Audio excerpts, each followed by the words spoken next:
Melayang serindit di atas permatang, merebah berkicau di hujung muara. Pemanis kata, selamat datang, awal bismillah, pembuka bicara. Bismillahirrahmanirrahim. Assalamualaikum warahmatullahi wabarakatuh. Saya hulurkan kepada semua. Sidang hadirin dan panel dihormati sekalian. Bersyukur kita kehadrat ilahi kerana dengan limpah dan kurnianya dapat jua kita bertemu di dalam forum ini. Bersama saya Zulaika binti Zulkafli di hari yang berbahagia ini. Izinkan saya untuk membuka bicara dengan membentangkan tajuk forum kami iaitu konsep-konsep akhlak dalam Islam. Islam itu indah. Islam ialah agama yang sesuai dengan fitrah. Fitrah manusia perlulah berkomunikasi dengan orang lain. Maka Islam membenarkan kita untuk berkomunikasi dengan akhlak yang baik. Islam tidak menyekat umatnya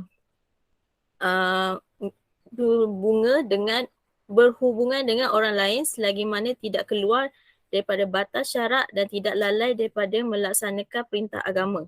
Dalam forum ini, kami akan membincangkan tentang definisi konsep akhlak, dalil-dalil konsep akhlak, ciri-ciri konsep akhlak dan kepentingan-kepentingan konsep akhlak dalam Islam. Sebelum mengupas tajuk ini dengan lebih mendalam, terlebih dahulu, marilah kita berkenalan dengan dua orang panel kita pada hari ini. Baiklah, izinkan saya memperkenalkan ahli panel kita yang pertama iaitu Nur Syafiah binti Batrisha binti Muhammad Fadil. Apa khabar saudari? Alhamdulillah, kabar baik, saudari pengerusi. Dan seterusnya, ahli panel kedua, saudari Nur Badaria binti Syekh Ali. Apa khabar saudari? Ya, Alhamdulillah, kabar baik pengerusi. Tanpa membuang masa, izinkan saya mengajukan soalan pertama kepada ahli panel kita yang pertama bersesuaian dengan tajuk forum kita pada kali ini iaitu konsep-konsep akhlak dalam Islam. Bolehkah saudari terangkan apakah definisi konsep akhlak? Terima kasih pengerusi majlis. Definisi akhlak boleh dibahagi kepada tiga iaitu dari segi bahasa, Islam dan istilah.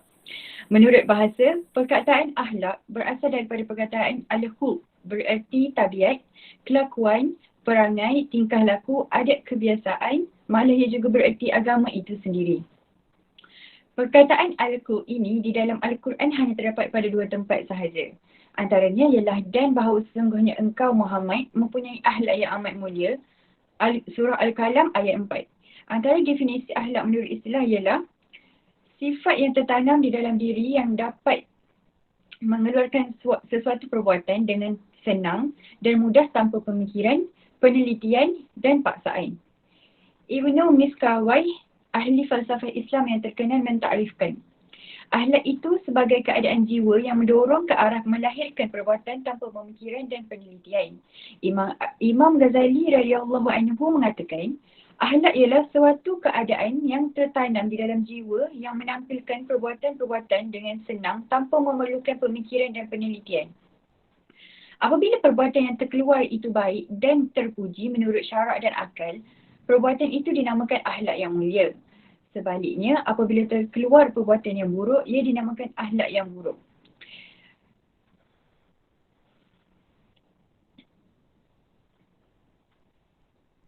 Islam mempunyai dua sumber iaitu Al-Quran dan As-Sunnah yang menjadi pasangan dalam menentukan segala urusan dunia dan akhirat. Kedua-dua sumber itulah juga yang menjadi sumber akhlak Islamnya. Prinsip-prinsip dan kaedah ilmu akhlak Islam semuanya didasarkan kepada wahyu yang bersifat mutlak dan tepat neraca timbangannya. Apabila melihat perbahasan bidang akhlak Islamnya sebagai satu ilmu berdasarkan kepada dua sumber yang mutlak ini, dapatlah dirumuskan definisinya seperti berikut.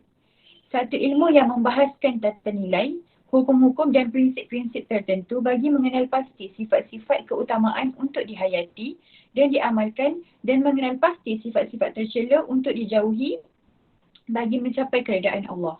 Manakala akhlak pula dapatlah kita rumuskan sebagai satu sifat atau sikap kepribadian yang melahirkan tingkah laku perbuatan manusia dalam usaha membentuk kehidupan yang sempurna berdasarkan kepada prinsip-prinsip yang telah ditetapkan oleh Allah.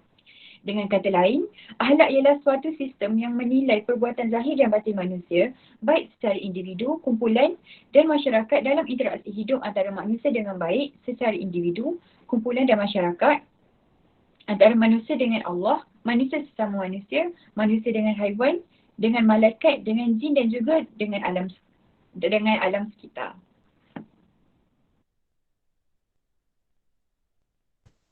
Terima kasih saudari Syafiah atas penerangan saudari itu tadi. Seterusnya, seperti yang saya katakan tadi, berkomunikasi boleh tetapi mestilah mengikut garis panduan yang telah ditetapkan dan akhlak yang baik. Persoalannya, apakah dalil-dalil tentang konsep akhlak yang dapat membuktikan bahawa akhlak yang baik membuahkan perbuatan yang baik dan sebaliknya? Izinkan saya untuk mengajukan soalan ini kepada ahli panel kedua kita. Sekiranya kita teliti hadis-hadis Nabi Muhammad SAW, kita akan dapati bahawasanya Rasulullah sangat menitik beratkan kepribadian yang mulia. Rasulullah amat sayang kepada orang yang berakhlak mulia. Rasulullah menjelaskan bahawa perkara yang paling banyak yang menyebabkan orang masuk syurga adalah disebabkan kerana akhlak yang mulia. Sabda Rasulullah yang berarti, Rasulullah ditanya tentang apakah punca yang paling banyak menyebabkan orang masuk ke syurga. Baginda menjawab, mereka yang bertakwa dan berakhlak mulia. Hadis riwayat Al-Tirmizi. Selain itu, Rasulullah juga memberi bayangan bahawa hamba yang paling disayangi oleh Allah adalah orang yang berakhlak mulia. Sabda Rasulullah yang berarti, apabila ditanya tentang siapakah hamba yang paling disayangi oleh Allah, Rasulullah menjawab, orang yang paling baik akhlaknya. Hadis riwayat Al-Hakim. Seterusnya, Rasulullah juga menjelaskan bahawa orang yang paling sempurna imannya adalah orang yang berakhlak mulia. Sabda Rasulullah artinya, mukmin yang paling sempurna imannya adalah mukmin yang paling baik akhlaknya. Hadis riwayat Al-Tirmizi. Malah Rasulullah menegaskan bahawa timbangan amalan yang paling berat adalah terletak pada akhlak yang mulia. Sabda Rasulullah yang berarti tiada satu perkara yang lebih berat timbangan amalannya melainkan dari akhlak yang mulia. Hadis riwayat Al-Tirmizi.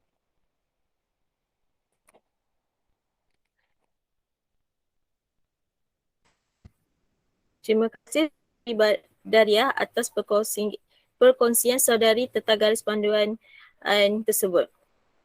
Sidang hadirin sekalian, demikianlah penjelasan tentang definisi dan dalil-dalil tentang konsep akhlak. Sudah pastinya sidang hadirin kita tertanya-tanya apakah ciri-ciri orang yang berakhlak berdasarkan konsep akhlak. Untuk menjawab persoalan ini, saya mengajukan persoalan ini kepada ahli panel pertama kita. Dipersilakan. Baik, saya akan menerangkan sedikit tentang ciri-ciri akhlak Islam. Pertama, bersifat mutlak dan menyeluruh. Akhlak Islamiah bersifat mutlak, tidak boleh dipinda atau diubah suai. Dikenakan kepada seluruh individu tanpa mengira keturunan, warna kulit, pangkat, tempat dan masa. Kedua, melengkapkan dan menyempurnakan tuntutan yang ditinjau dari sudut kejadian manusia yang dibekalkan kepada pelbagai naluri. Akhlak Islamiah adalah merangkumi semua aspek kemanusiaan rohaniah, jasmaniah dan akliyah sesuai dengan semua tuntutan naluri dalam usaha mengawal sifat-sifat yang tercela, sifat-sifat mazmumah untuk kesempurnaan insan, bukan untuk mengawal kebebasan peribadi seseorang. Ketiga, bersifat sederhana dan seimbang kerana tuntutan akhlak dalam Islam adalah sederhana. Tidak membebankan sehingga menjadi pasif dan tidak pula membiarkan sehingga menimbulkan bahaya dan kerosakan. Keempat pula, mencakupi suruhan dan larangan sebagai contoh bagi kebaikan manusia. Pelaksanakan akhlak Islamiah meliputi suruhan dan larangan dengan tidak boleh mengutamakan atau mengabaikan mana-mana aspek tersebut. Kelima, bersih dalam pelaksanaan untuk mencapai kebaikan. Akhlak Islamiah memerintah supaya cara dan metod pelaksanaan sesuatu perbuatan dan tindakan itu hendaklah dengan cara yang baik dan saluran yang benar yang telah ditetapkan oleh akhlak Islamiah. Artinya, untuk mencapai suatu matlamat, cara pelaksanaannya mestilah bersih menurut tata cara Islam. Akhir sekali, matlamat tidak menghalalkan cara keseimbangan. Akhlak dalam Islam membawa kesinambungan bagi tuntutan realiti hidup antara rohaniah dan jasmaniah serta akliyah.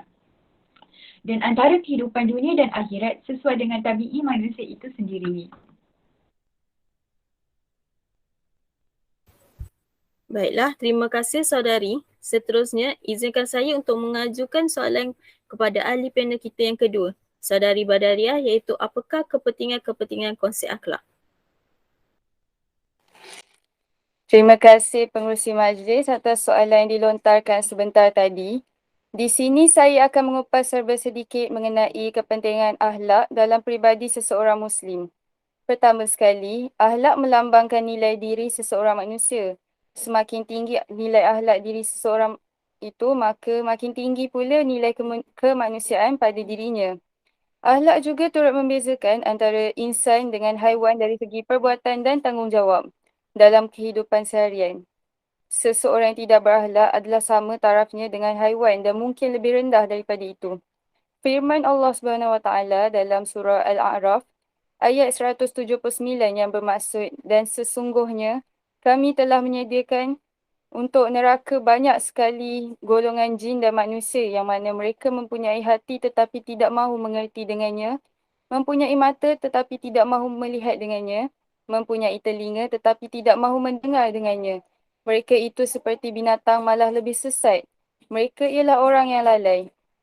Seterusnya, akhlak juga merupakan nilai yang menjamin keselamatan seseorang daripada siksaan api neraka. Islam menganggap bahawasanya mereka yang tidak berakhlak tempatnya di dalam neraka. Umpamanya, seseorang itu melakukan maksiat, menderhaka kepada ibu bapa, melakukan kezaliman dan sebagainya, nescaya Allah akan murka padanya dan menolak mereka daripada menjadi ahli syurga. Di samping itu, akhlak merupakan garis pemisah antara orang yang berakhlak dengan orang yang tidak berakhlak. Akhlak juga diumpamakan seperti roh Islam, yang mana agama tanpa akhlak dapatlah diibaratkan seperti jasad yang tidak bernyawa. Oleh itu, salah satu misi yang dibawa oleh Rasulullah SAW ialah membina kembali akhlak manusia yang telah runtuh sejak zaman para nabi yang terdahulu, ekoran penyembahan berhala oleh pengikutnya yang telah menyeleweng. Hal ini juga berlaku pada zaman jahiliah yang mana akhlak manusia telah runtuh berpunca daripada mewarisi perangai umat terdahulu dengan tradisi melakukan perkara maksiat seperti zina, meminum arak, membuang anak, membunuh dan melakukan kezaliman sesuka hati, menindas, suka memula kaum yang rendah martabatnya dan sebagainya. Jelas dapat kita simpulkan bahawasanya mereka sebenarnya tidak berakhlak dan tiada bezanya dengan manusia yang tidak beragama. Terima kasih Saudari Badariah. Adakah terdapat kepentingan konsep akhlak yang lain yang perlu sidang hadirin ketahui? Silakan Saudari panel kedua kita. Selain itu, akhlak juga merupakan ciri-ciri kelebihan di antara manusia kerana ianya lambang kesempurnaan iman, ketinggian takwa dan kealiman seseorang manusia yang berakal. Dalam hal ini, Rasulullah SAW bersabda yang bermaksud, orang yang sempurna imannya ialah mereka yang paling baik akhlaknya. Kekalnya sesuatu ummah juga kerana kukuhnya akhlak, dan begitulah juga sebaliknya, iaitu runtuhnya sesuatu ummah itu kerana lemahnya akhlak mereka. Hakikat kenyataan di atas dijelaskan dalam kisah-kisah sejarah dan tamadun manusia melalui Al-Quran, seperti kisah kaum Nabi Lut, kisah kaum Lut, Samud, kaum Nabi Ibrahim, Bani Israel dan lain-lain. Umat yang berakhlak tinggi dan sentiasa berada di bawah keredaan dan perlindungan Allah ialah seperti umat yang berada di Madinah pada zaman Rasulullah SAW. Ketiadaan akhlak yang baik dalam diri individu atau masyarakat akan menyebabkan pelbagai berlaku krisis dari segi dalaman dan luaran seperti krisis nilai diri, peruntuhan rumah tangga, masyarakat belia yang mundur dan boleh membawa kepada kehancuran sesebuah negara. Presiden Perancis pernah memerintah Perancis dulu pernah berkata bahawasanya kekalahan Perancis di tangan tentera Jerman disebabkan tenteranya runtuh moral dan akhlak. Pencerminan diri seseorang sering digambarkan melalui tingkah laku dan akhlak yang ditunjukkan. Malahan, akhlak juga merupakan perhiasan diri bagi seseorang sebagaimana akidah merupakan tunjang agama. Syariat merupakan cabang dan rantingnya, manakala akhlak adalah yang mewarnai bunga-bungaan yang menyerikan perhiasan pokok tersebut. Akhlak tidak dapat dibeli atau dinilai dengan wang ringgit. ia wujud di dalam diri seseorang hasil daripada didikan kedua ibu bapa atau penjaga serta pengaruh dari masyarakat sekeliling mereka. Jika sejak kecil kita didedahkan dengan akhlak yang mulia, maka secara tidak langsung ia akan mempengaruhi tingkah laku dalam kehidupan sehari-hari sehinggalah yang seterusnya. Proses pembentukan sebuah masyarakat adalah sama seperti membina sebuah bangunan. Kalau dalam pembinaan bangunan, asasnya perlu disiapkan terlebih dahulu.